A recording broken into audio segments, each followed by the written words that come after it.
Well, good morning, everyone. I'm sure glad to be here, and I very much appreciate the opportunity provided by ASFPM to give us a chance to share with you a very interesting project that the state of Florida has been working on for the last 3 years or so.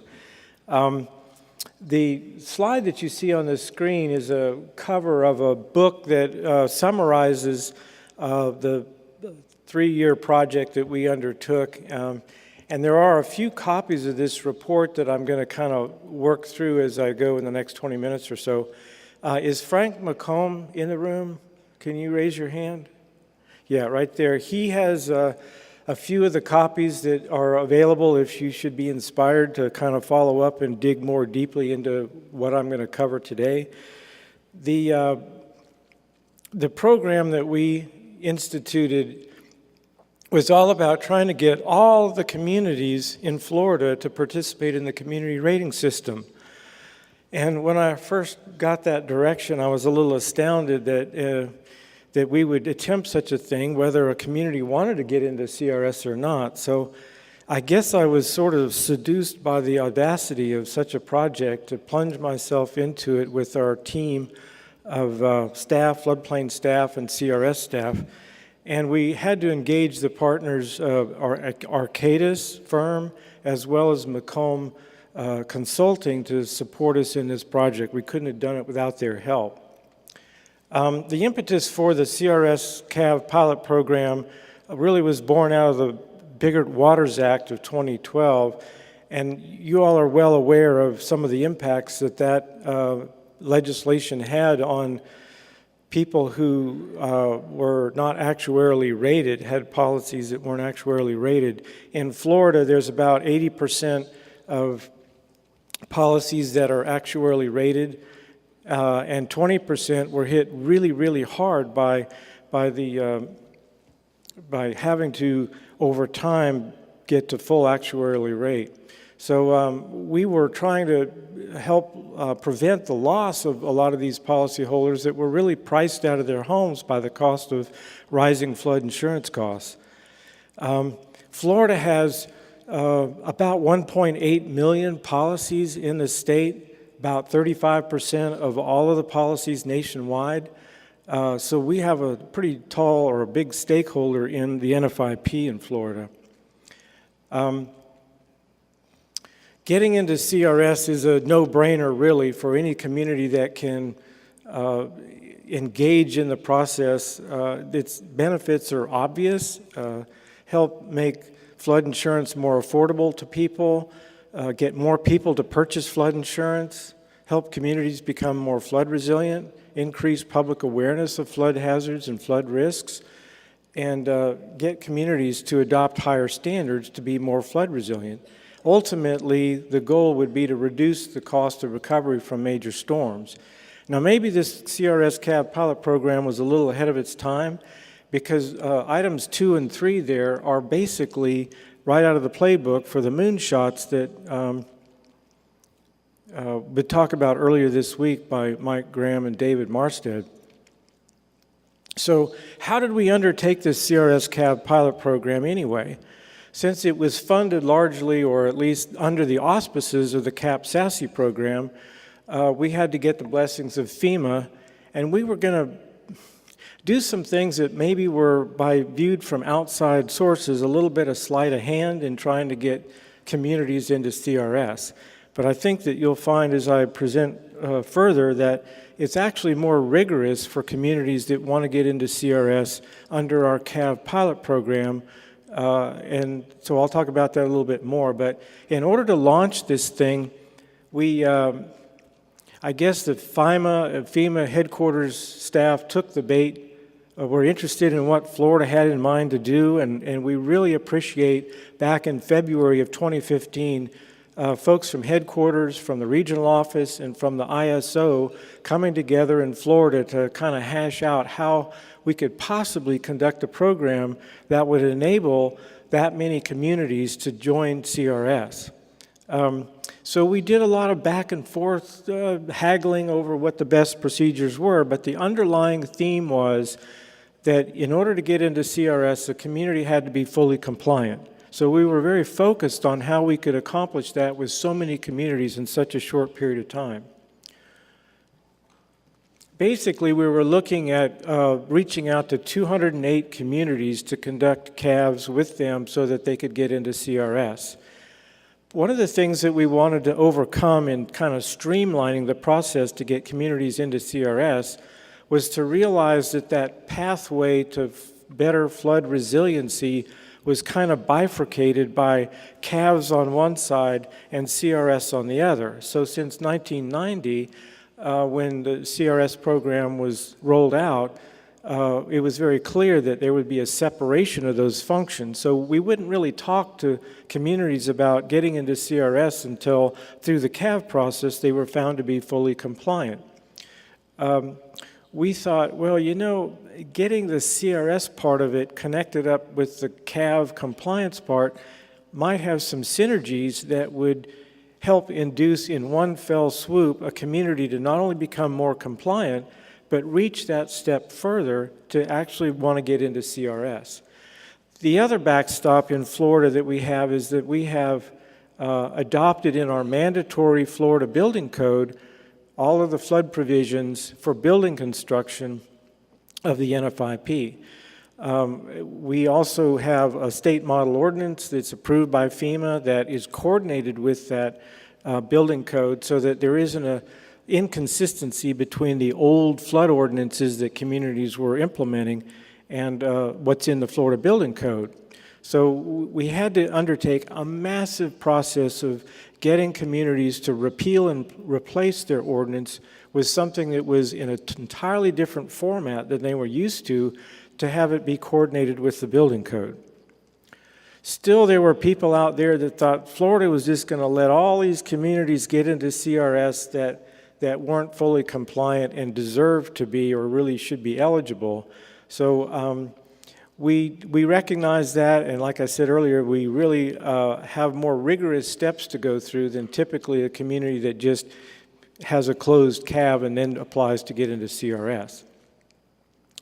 This picture of Florida shows the major counties that were not participating in CRS. So even though 93% of the population of the state of Florida resides in a community that's in CRS, we were actually going after the scraping the barrel, if you so to speak, to get those remaining communities not in CRS, and it's over 50% that still were not in CRS, but represented a much smaller population size, which created more challenges to convince them that they still ought to get into CRS when they have so few policies. This kind of tells you a breakdown of the communities that we were going after. We accomplished visits with 108 communities the first year and 100 communities the second year. And this is the breakdown. We focused the first year on the highest policy count communities, of which there were 75 that had greater than 100 but less than 7,300 policies, 22 communities that were greater than 50 but under 100 policies, 52 that had under 50 and greater than 10, and 59 that were even less than 10 policies. So some of those communities that we knew going into it, visiting them, had only 2 or 3 policies. They probably weren't going to do the heavy lifting to get into CRS, but we wanted to have equal opportunity for them to, take advantage of CRS. To help launch the program and to really stimulate, this is a new day, we're doing something different in the state of Florida. We created this logo, which appears on all of the documents that we have on our website to kind of really call to attention that we're doing something a little bit different now. This graph, this bar graph, shows the array of violations that we had to overcome. And I know you can't read the fine print, but let me go through a few of them. The tall bar on the far left is non-compliant ordinances or ordinances that were on the books that may or may not have been compliant, but we wanted to have them repeal and replace their flood ordinance to have it coordinated with the building code. Elevation certificates is the next bar. Traditionally, you have a lot of communities that have problems with their elevation certificates, and these communities were smaller population sizes didn't have the expertise and the commitment that more sophisticated communities have in reviewing elevation certificates. So a lot of them didn't even realize they were supposed to review elevation certificates for accuracy purposes. The next bar, the third one over from the left, is substantial improvement, substantial damage issues, where either they were not conducting any or they weren't done in a way that was assured that it was 50% more or less of the value of the property prior to the improvement. The next bar is administrative issues, goes on down accessory structures, recreational vehicles, even tanks. A lot of tanks that are not elevated or anchored, so we wanted to have measures to deal with those kind of violations. Let's see, I must have gone wrong way here. Bear with me. So we devised in the model for the CRS CAV Pilot Program a way that we would ensure that all compliance issues for the last 5 years were resolved before a community's CAV could be closed. But those violations that were unresolved going back over 5 years, we wouldn't say you don't have to resolve those. We just said that we wouldn't require you to resolve those in order to position yourself and become eligible to get into CRS. If the community adopted by resolution the 7 performance measures that we've developed, and I'll go through those in just a minute. We packaged up these 7 performance measures that are aimed specifically at resolving these most common violations. And if we package those things up in form of guidance and templates, and if we got communities to adopt these performance measures by resolution, this would provide the political backing to the staff that are always having to bear the brunt of political pressure to relax the regulations or not follow through on a violation. So I'll go through a few of some of what those things are. You have to adopt the state model ordinance, inspect floodplains annually. That was a really common recurring situation, is when people got out and looked around in their floodplains when they got reports from neighbors. Otherwise, they weren't out there inspecting them uniformly or consistently. So we created a 1-page annual report and various checklists and address sheet. So an annual report documenting their floodplain inspections was a single-page annual report that had attached to that all of the address sheets for compliance violations, and then a plan to how they would resolve those. Many communities did not have a floodplain permit application form, so that was provided as a template with additional checklists for both construction-type permits in floodplains as well as non-construction development and checklists for those. We also insisted that they develop a scheme for verifying elevation certificates using gig lists. And we also said during the CAV meetings, would it be so difficult if we provided you a template letter and some diagrams on how you have to elevate or anchor tanks? Do you think it's reasonable to send that to your local suppliers of these kinds of utilities and HVAC as well? So making sure that over time these compressors get elevated.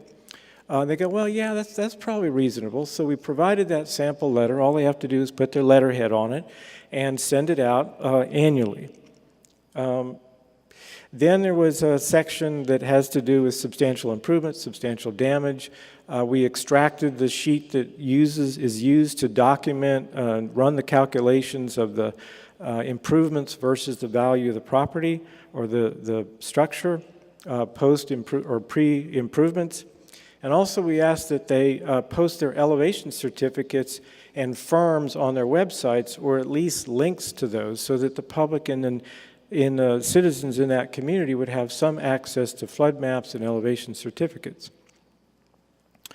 The building code was the greatest success we found, is that the flood ordinances that we asked the communities to adopt, we can't require them. We have no statutory authority to require a community to adopt our state model ordinance. It's coordinated with the building code. But if they had a deficient ordinance, we said, we're not going to close your CAV unless you adopt the state model ordinance that's coordinated with the building code. So out of the 208 communities that we visited at this point, we have 180 communities have adopted that flood ordinance, the state model ordinance that's coordinated with the building code. This is a kind of a little snapshot of where we are in the last 5 years. We've visited 60% of all of our communities in the state of Florida. That's 468 communities total, or 467. 52% of the communities now participate in CRS following the CRS CAV Pilot Program. 26 of communities, not very many among the 208, have been approved by FEMA to get into CRS. 15 or so at this point have now gotten in under the program, which again is not our famous track record for this pilot program. It's more the flood resiliency that we've achieved. And we have just 413 have already adopted the state model ordinance statewide, much of that prior to the CRS CAV pilot program. So this is a summary of those things that are required of communities that are not in CRS to get in CRS. They have to have a compliant coordinated model ordinance. All the compliance issues of the last 5 years have to be resolved, adopt a resolution. That resolution, by the way, is taking the old resolution that communities adopt in order to get into the NFIP, and it was kind of edited to show that we're meeting our quid pro quo responsibilities by adopting these 7 performance measures. So it's something that is like renewing their vows to the NFIP by adopting through resolution measures that will help avoid the most common compliance issues. They also have to, we applied the CRS quick check during our CAV meetings so that when we conducted the CAV meetings, we talked about the CRS program, we ran the quick check to see what kind of scores they might achieve and got them all hopped up about getting into CRS, and then we shared with them their compliance issues. So what we found is by dangling out that carrot first and then talking about compliance issues made the resolving of the compliance issues less onerous for them. And we talked about how to resolve those compliance matters. We, once the community is ready to get into CRS, we get FEMA to review and approve that. And FEMA agreed to fast track that review process and let the ISO know to pursue verifying the credit points available. We conducted a survey of communities after the CRS CAV pilot program to document some of the motivations and the obstacles for getting into CRS, and that's more explained in the CRS CAV pilot program that we put together for you and that Frank has copies of. We've also transitioned the logo to go beyond the CRS CAV pilot program, so we're using this Florida-specific logo on the right now to work with communities to try to get communities that are already in CRS to adopt the 7 performance measures. Oops, wrong way, sorry. So we've transitioned and repackaged the 7 performance measures from the left to the right to apply to communities that are already in CRS. This is a summary of some of our returns on the investments with 180 communities adopting the state model ordinance. 134 CAVs were closed and others in the hopper ready to close. 34 adopted the 7 performance measures. And even though only 26 were approved, we found some of the communities that had no intention to get into CRS went ahead and said, yeah, let's adopt these 7 performance measures. We like the political backing that they provide. And in the end, 26 were approved for getting into CRS, and now 50 of our 67 counties are in CRS. Here's a summary of the first 9 communities and the savings, both in SFHAs and non-SFHAs, that were realized through the CRS CAV program in the first year. So it cost us about a little over $2 million to do this 2.5-year study, And the first round resulted in nearly $1 million in savings, and it's counting.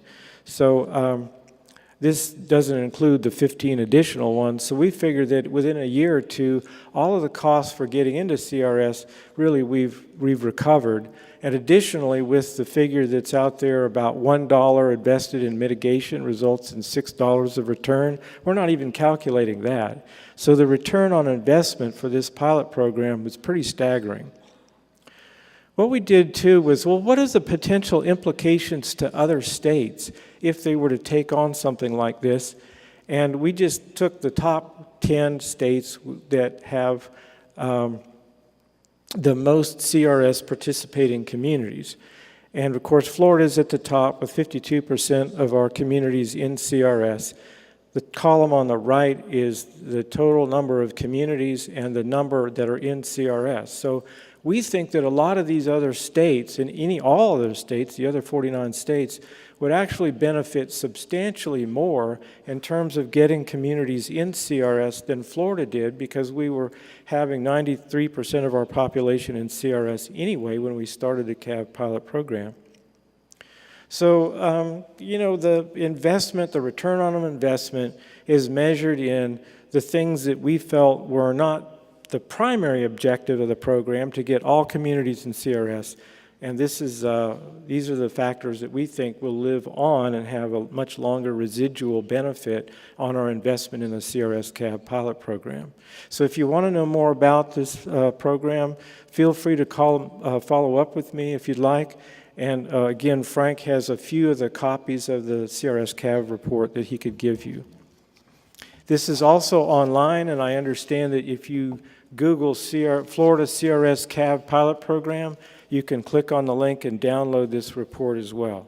So thank you very much.